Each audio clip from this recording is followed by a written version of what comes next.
Apa sebenarnya tujuan para habaib Ba'alawi mendoktrin umat dengan kapitalisasi nasab? Saya beri kisi-kisinya. Itu adalah tadi pertanyaan dari teman kita, dari Tejo 388. Kita harus meneliti apa sebenarnya tujuan mereka mendoktrin umat dengan kapitalisasi nasab. Jelas ada maksud terselubungnya di Nusantara ini. Saya kasih ya gambaran besarnya. Ini belum detailnya, tapi gambaran besarnya. Yang sebelah kiri itu ada formasi, taktik, strategi, goals, vision. Formasinya itu jadi dua.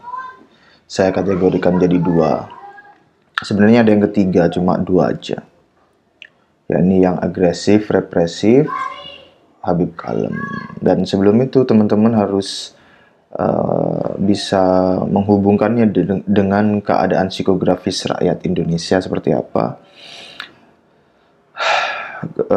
Dan hujan doktrin yang dilakukan oleh para Habib Ba'alawi itu fakta ya, dan terjadi dalam bentuk, setidaknya saya mengidentifikasi menjadi dua bentuk, yakni hard doktrin atau hard sales lah, dan soft doktrin atau soft selling by subliminal message.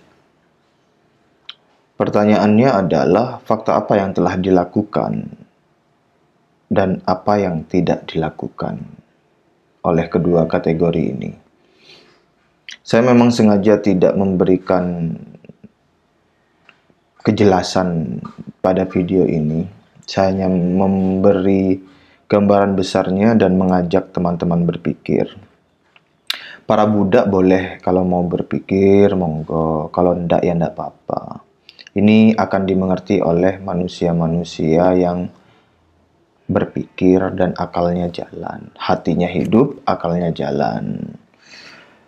Nah, itu teman-teman kumpulkan fakta-fakta apa yang telah dilakukan oleh para habaib dari dua kategori itu, dan juga kumpulkan data fakta-fakta apa yang tidak dilakukan oleh kedua kategori itu.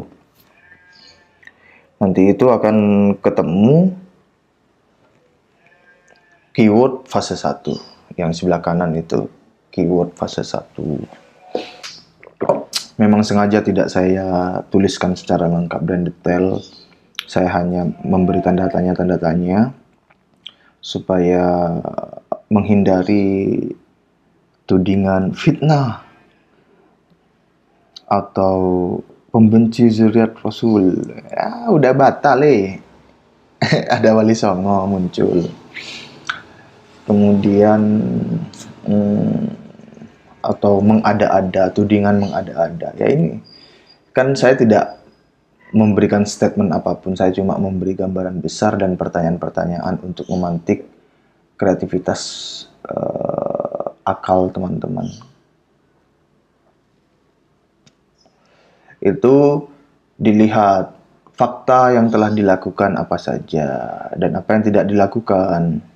Kepada siapa? Apa yang dilakukan kepada NU ketika para ulama NU dituding dekat dengan pemerintah dan dicaci maki.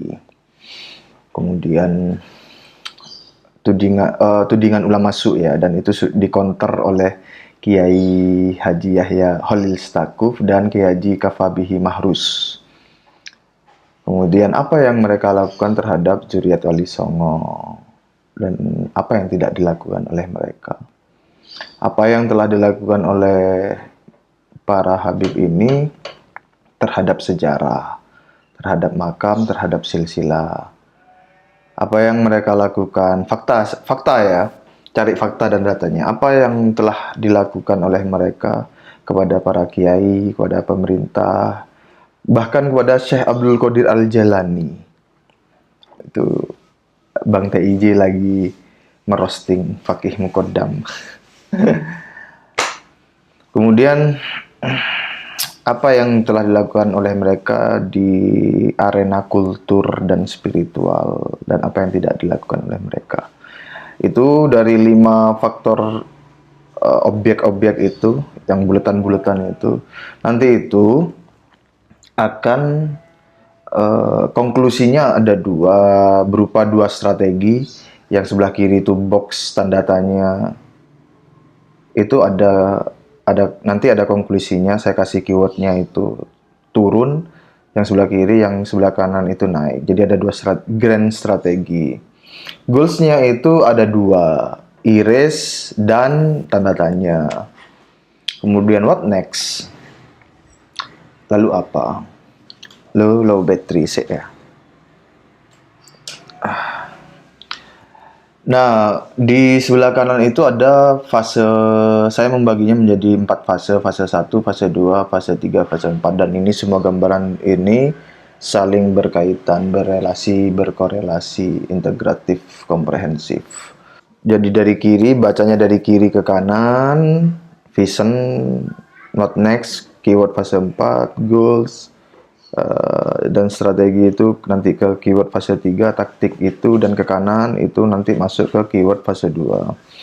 Formasi dan pertanyaan di situ nanti konklusinya akan ada di keyword fase 1. Nah, keyword itu konklusinya itu dalam bentuk satu kata, satu kata saja.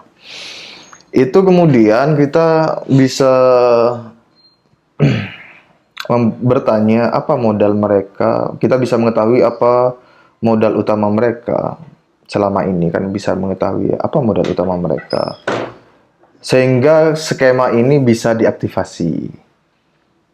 Kemudian kita juga bisa bertanya kenapa Wali Songo harus muncul lagi, mengapa? Lalu mengapa ada diksi penjajahan? Apakah itu lebay? Wah, ini lebay misalnya. Oh ya, enggak apa-apa. Saya cuma bertanya, kenapa ada diksi penjajahan?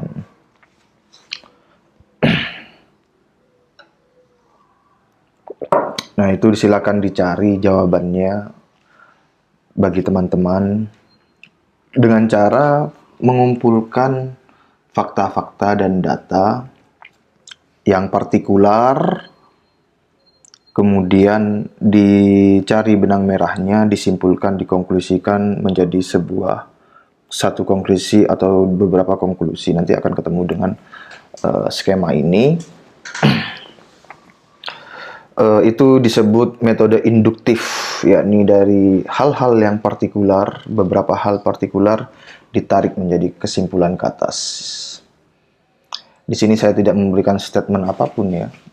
Saya hanya memberi pertanyaan. Jadi para Buddha, saya cuma bertanya. Dan ini boleh ditanyakan kepada majikan-majikanmu dari Yaman.